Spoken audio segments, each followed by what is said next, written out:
මගේ පුතේ ආනේ අපි මට කොහොමද තේරෙනවා මම මාර වැඩි ආතෝ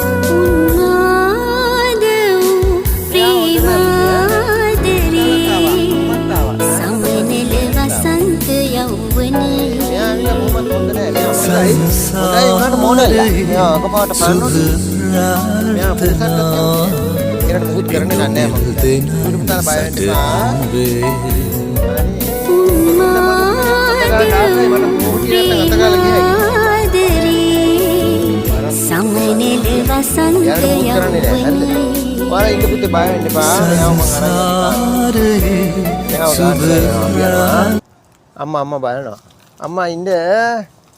මෙයා මූ හොඳ නැහැ